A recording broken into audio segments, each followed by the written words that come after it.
Welcome back. So today we're going to be creating a project in the terminal that's going to be printing out our source code from any website URL that we give it to. So let's go ahead and stop talking and let's start coding. So let's go ahead and go into my desktop, and our C# folder. And let's make a directory here and let's call it source code project. Okay, so that's there. We made a directory, and let's go ahead and save this file. And we're actually going to go in desktop, C#, and then source code project, and we're going to call this guy source code.cs. Don't forget that CS extension at the end. Save that. Okay, we're ready to get started. So this console application that we're going to do is actually going to go out there, fetch any URL, get the source code, print it out on the shell, and as it's printing out, we want it to iterate through different colors. And as it's printing, we want to start looking at the code and start seeing what's actually happening. So in order for this to happen, we need to import a couple things. So we're going to be using system. We're going to be using let's see what else. System dot net, and then we're going to be using system.io to get input from the user. Whoops. And then we're going to be using system.threading to make the console sleep, because we don't want it not sleeping. So let's go ahead and give a namespace. Name space, and then we're going to call this guy source code project. And remember, we're using Pascal case because we are doing this in C#. So class source code. Remember, our class is the name of our file. So source code, right up here, source code. So we get that going. So now here, we're actually going to go ahead and create a main method here, public static void main. And then string bracket args. And then from here, let's go actually see if this actually compiles. So let's go in here and do ls cd into source code project ls. Okay, there's our CS file. So now we want to say gmcs source. Okay, boom, it compiled. So let's make sure this thing runs mono source code. Okay.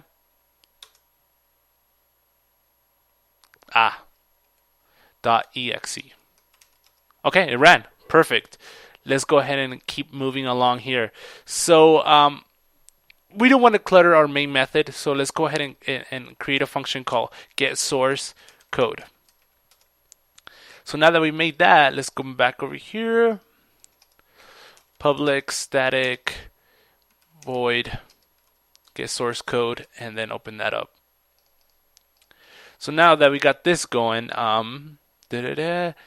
let's go ahead and make a string, and this is going to be the URL. It's going to equal, let's make a function, ask the user for URL. So what this is going to do is, this is going to be a function, so let's go ahead and create that. That's going to return a string, so public static string. Right, it's going to return a string, and then we're going to call it this. It's not going to take any parameters or anything. This is pretty much what this is going to do. Is going to prompt the user for the URL they want to query to get the source code for. Okay, cool. So what else do we need? We need a stream reader. So we're going to go stream reader, and we're going to call this guy the source code. And this is going to equal HTTP request, and then pass in here the URL. So there is no such thing as HTTP request. So let's go ahead and create another function. Public static. And this guy's going to return a stream reader. And then we called our function HTTP request. And it's going to take a parameter of type string. I'm going to call this guy URL. Aha!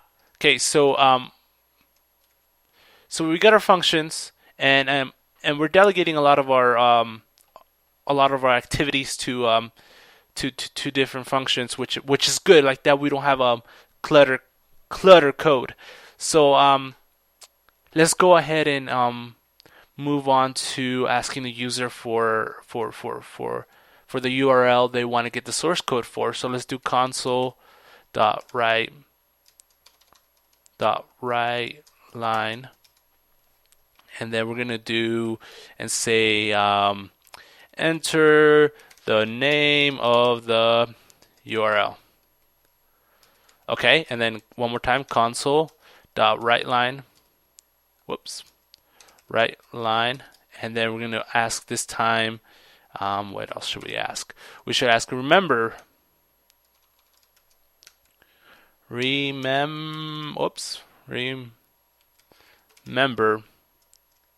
press any key to stop the program, because we don't want to freak him out. We don't want to freak him out and have this program just running in a loop.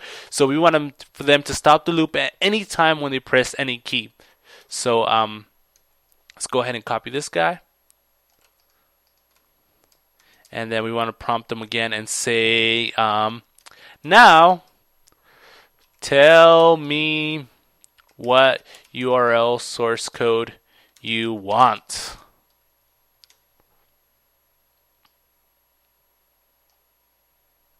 Cool. So now when they enter the URL, we want them to say let's set the foreground color to console color. No, we want to say console color dot, and let's say cyan looks cool. Okay, so now we're gonna do a string URL. URL equals console dot read line.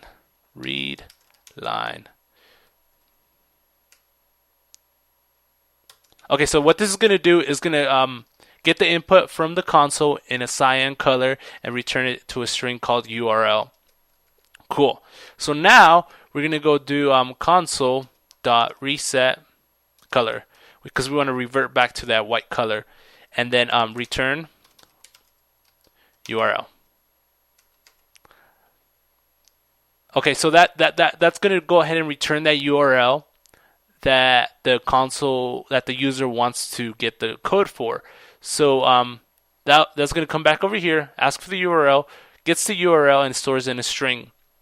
Now the stream reader is going to get assigned whatever HTTP request is. So we're going to go ahead and pass in the URL to the HTTP request, and that's going to come in here, and it's going to go in here, and we're actually going to go ahead and instantiate a couple objects and create a couple things. So let's go ahead and do HTTP request, and we're going to call this guy myCall equals web request dot create, and then we're going to do URL. So this is going to create a web request with the URL that we're passing in here, but we're going to have to cast it into a HTTP request. Cool. And this is actually called HTTP web request. There you go. Okay, so then in the next thing we're going to have to go ahead and create, let's see.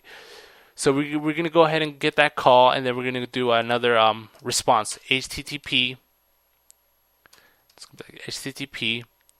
web response. equals the, let's call it the response, equals my call dot, come on, dot get response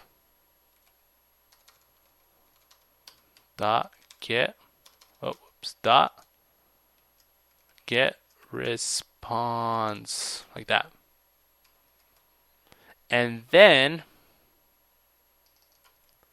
make sure I spell this right. Oh, lowercase. So this guy right here is actually lowercase, like that. And then let's come back over here. My call dot get response. There we go. So actually, this guy right here, HTTP web request is actually lowercase. So make sure this guy is lowercase. So now that we have that guy, my call dot get response. So this guy's going to call, get the response, and return it and store it as a HTTP web response.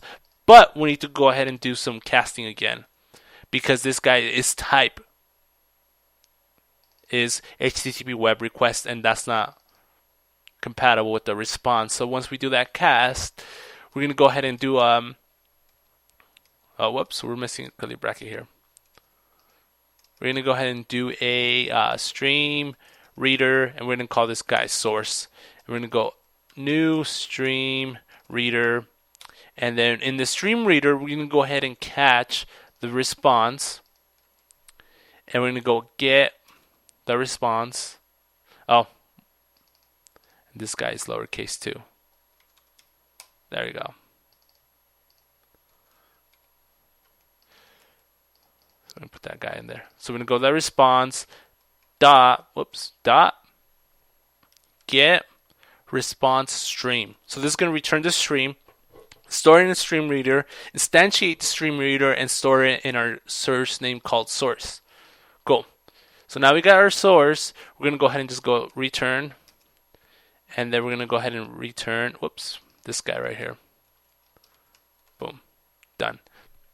So then that guy returns the stream reader, and we put it into the source variable, the source code that we called. So now we want to go ahead and create a count, int count equals 0. And we're going to use this guy to change colors between our printouts. So let's go ahead and get that while loop going. And then we're going to go in here and say, while not the source code dot end of stream. So while it's not the end of the stream, and remember, we got to capture that if the user presses any key, we want to stop this while loop. Not console dot key available. So if there is no key available, go ahead and stop. And then let's go ahead and increment our count plus plus. And then we want to say if count modulos 2 is equal to 0, right? So if you're an even number, we want to go ahead and say console dot right. No, we want to say console dot foreground color equals console dot yellow. No, console color dot yellow. Yeah, there we go. So this is going to go ahead and set the console color foreground, right? So pretty much the font text color is going to be yellow. And if you're not an even number, let's go ahead and set pretty much this same thing again. So get this guy, and we're actually, instead of yellow, we're going to go ahead and say green, because green sounds cool. So now that we have this, we're going to go ahead and create a console dot cursor visible, and we're going to say false. It's equal to false, because we don't want the cursor to be in the console when it's printing, because that's going to be very annoying. So while we're still in the loop, we're going to say go thread dot sleep, and then this accepts in milliseconds how long we want to sleep in this while loop. So we actually want to go ahead and sleep for 1 second. So that's 1,000 milliseconds. And we're going to go ahead and write out the stream. So console dot write line.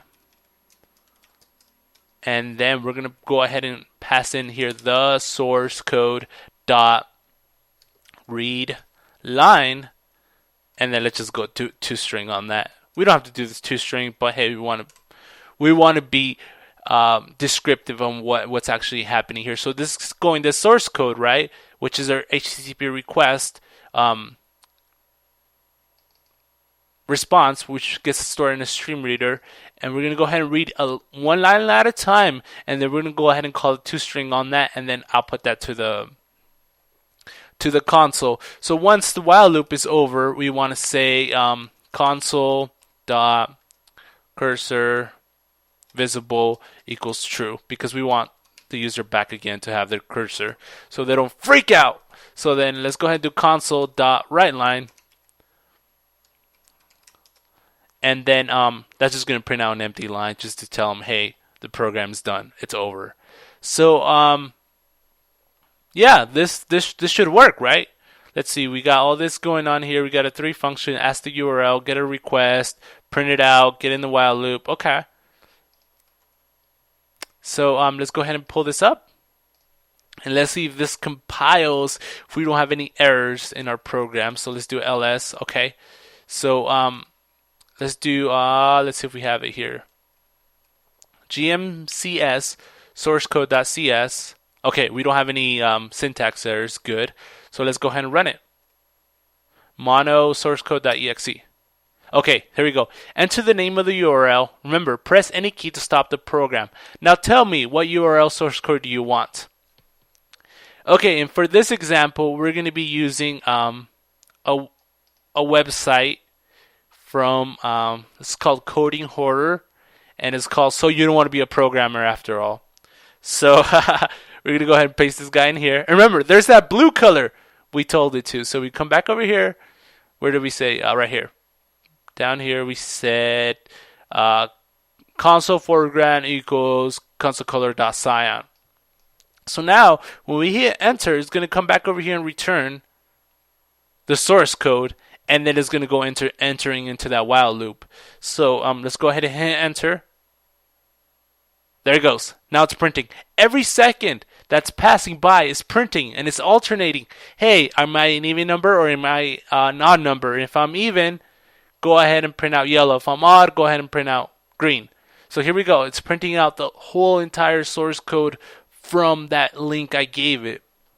So right now it's going through the whole DOM from the very top of the DOM, and it's printing out the links. Right now we're in a div, and this div is floating to the left. It has some more links in here. So here we go. It has a span, and it says Programming and Human Factor by Jeff Atwood. And then we got a div, we got a form, we got some input, we have another form, we have another script. So as you can see, it's going through that whole DOM page, and it's printing out each of the lines in this really cool color. So now you must be asking yourself, well, what is this useful for? Well, I mean, as far as your creativity will let you be. So you can pretty much start checking if you want to get like certain things from the page, or if you want this page to call other pages. This is just pretty much a starting point into wherever you want to go. So hopefully you guys enjoyed this tutorial. It was pretty awesome getting this to work, and I had fun creating it. So we'll see you in the next one.